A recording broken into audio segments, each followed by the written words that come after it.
kembali di acara Tahukah Anda bersama saya Margarita Putra Kudus yang tentunya siap untuk menyajikan informasi teraktual, tajam, dan terpercaya kami siarkan untuk Anda. Di Integrated ini, kita akan mengangkat tema solidaritas untuk Indonesia Maju yang mengkolaborasikan 4 mata pelajaran, yaitu IPS, Pencaksarkes, IPA, dan PPKN. Hari ini saya juga akan ditemani oleh 3 presenter lain, yaitu Maria Margarita Maifazi Saptona, Mesri Kinarioseh, dan Berlina Natania Saskia Wanma. Jangan lupa untuk klik tombol like, share, dan subscribe untuk mendukung program kami. Selamat menyaksikan!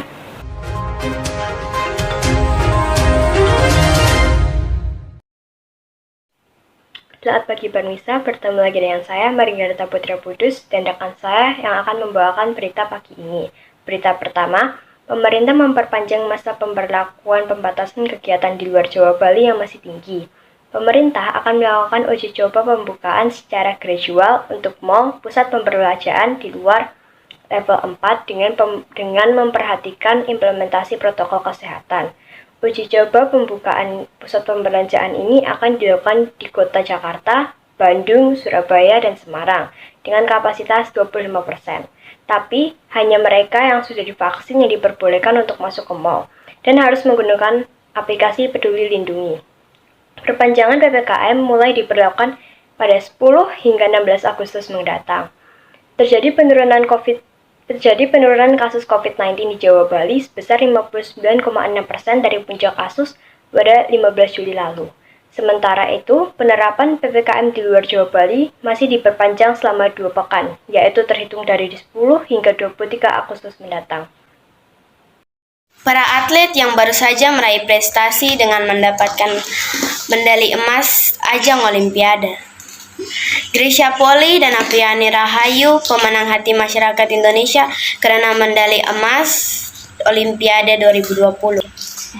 Grisha Poli dan Apriani Rahayu merebut medali emas Olimpiade Tokyo 2020 setelah mengalahkan ganda putri Cina Jing Yifeng dan Jia Yifan dalam final yang berlangsung Senin 2 Agustus 2021. Grisha Poli dan Apriani Rahayu menang straight game 21-19 dan 21-15.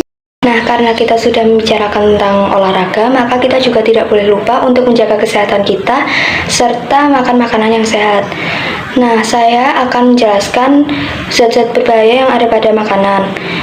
Berikut penjelasannya. Berbagai lembaga kesehatan telah menghimbau kepada setiap orang agar mengonsumsi makanan yang sehat dan bergizi. Berikut ada 5 zat kimia berbahaya yang ada pada beberapa makanan. Yang pertama yaitu bensin dalam sereal. Sejumlah produsen sereal menambahkan butilated hydroxytoluene atau BHT dalam produk mereka, karena zat tersebut sebenarnya adalah varian pengawet makanan. Yang kedua yaitu gliserin dalam saus es krim. Beberapa perusahaan makanan biasanya menjual es krim sundae coklat di dalam menu mereka. Tetapi siapa sangka, jika saus coklat pada es krim sundae ternyata mengandung komposisi gliserin di dalamnya. Gliserin digunakan untuk mengentalkan beberapa makanan cair. Yang ketiga, ada zat pemicu kanker pada pewarna merah makanan. Eritrosin adalah zat pewarna yang memberikan efek kemerah pada makanan. Ternyata BPOM Amerika Serikat justru melarang penggunaan eritrosin dalam produk kosmetik. Selain itu, zat ini mampu menimbulkan kanker pada tikus laboratorium. Yang keempat, sodium bisulfit dalam keripik kentang kemasan. Sodium bisulfit merupakan bahan pengawet supaya keripik kentang bisa bertahan lama. Terlalu banyak dan sering mengonsumsi makanan dengan sodium bisulfit akan memberi dampak kesehatan yang tidak baik pada tubuh. Dan yang terakhir ada arsenik dalam jus buah kemasan.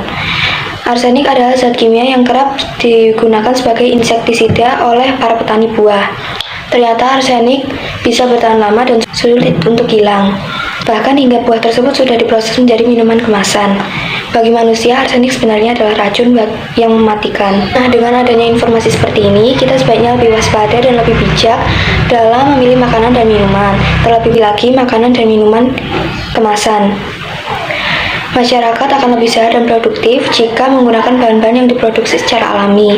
Hal ini penting karena dapat meningkatkan produktivitas masyarakat lokal, terlebih lagi karena kita berada di masa pandemi ini. Hal ini menjadi salah satu cara untuk mewujudkan Indonesia yang lebih maju. Halo, selamat pagi pemirsa. Tahukah Anda kembali hadir bersama saya? Baik saudara, kita beralih ke berita selanjutnya. Wabah COVID-19 memang sangat berat dirasakan oleh seluruh bangsa Indonesia. Kebijakan yang diambil pemerintah untuk di rumah saja ternyata juga berdampak pada penurunan pertumbuhan ekonomi. Pembangunan infrastruktur terhenti karena pada saat ini kesehatan yang menjadi panglimanya. Saat ini bangsa Indonesia diuji untuk senantiasa memiliki rasa sosial yang tinggi. Tak heran jika tahun ini pemerintah mengambil tema Pancasila dalam tindakan melalui gotong royong menuju Indonesia maju. Gotong royong merupakan pelaksanaan dari nilai Pancasila sila kelima, yaitu keadilan sosial bagi seluruh rakyat Indonesia. Dengan gotong royong diharapkan akan timbul rasa persaudaraan dan solidaritas sosial yang tinggi di masyarakat. Sehingga dengan berbagi beban diharapkan kesulitan dan tantangan yang dihadapi akan semakin ringan. Mewujudkan Indonesia maju membutuhkan kerjasama yang solid dari seluruh elemen masyarakat dengan meningkatkan persatuan dan mengadopsi nilai Pancasila dalam bekerja dan membuat keputusan-keputusan pemerintah yang harmonis satu dengan lainnya.